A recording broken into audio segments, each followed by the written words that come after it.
In money matters, the local index is firmer so far today, while its global peers are mixed as economic risks from the COVID-19 Omicron variant and central bank efforts to rein in elevated inflation inspired caution. Michael Treherne is the portfolio manager at Vestact, and he joins us now to talk through the latest business numbers. A very good afternoon to you, and thank you so much for your time this afternoon. So the rand continues to trade close to the 16 rand against the US dollar mark. Does this trade suggest a difficult Christmas for the local currency?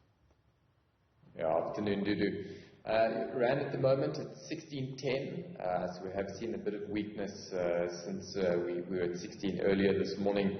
It seems to be rather range bound though. We seem to be bouncing between 16.10 and about 15.90 over the last week or so. So it seems that we found a level. What will be market moving and particularly currency moving is the Fed tomorrow will be announcing their view on the US inflation and US interest rates, and that has a very, very big impact on global currencies. Depending on what happens with central banks, changes money flows globally.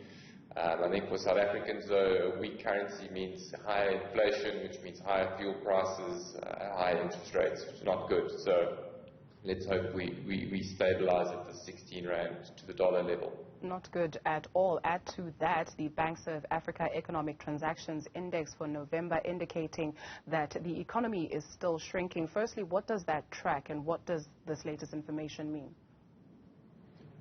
So they track this card swipes from 4 of the biggest banks in South Africa, and they've seen that in November the card swipes were down around 1.7% from the previous month.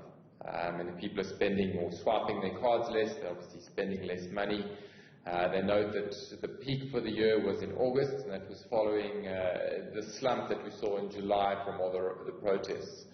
But this in general, this economic data is very much in line with what Stats SA has been reporting for our GDP figures. If our economy is shrinking, people are going to be spending less, and everything's tied together.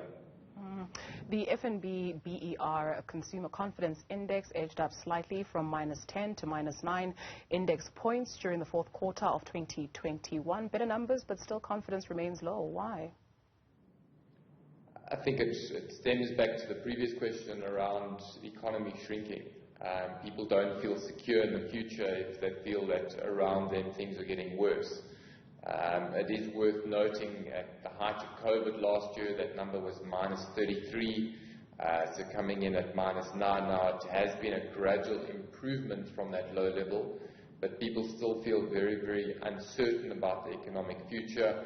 Not helping the cause has been Omicron variant, South Africa landing on red lists. So it's just general uncertainty around the future, and that means that people just don't feel good. Sasol has cut its production guidance for Secunda for the second time in 2 months, this time due to a litany of internal and external issues, including rain and mining incidents. Your take on this? Yeah, it's tough, and I think the share price is down around 7-8% today because of that drop. The Secunda operation is one of the key operations in the Sasol stable. It's where they turn coal into fuel. And because you're seeing a record high fuel price at the moment, if Sasol can't do what it needs to, it means that they're losing out on sales and losing out on profits. Part of the company's issues is the availability of coal. They just can't get enough coal to the plants to produce, and the coal that they are currently getting is of a lower grade, which means they get less fuel out on the other side. So increased costs for them for that poorer quality coal. Management, though, seems to be confident that first quarter next year they'll be able to reverse a lot of the issues. But yeah, let's see what happens.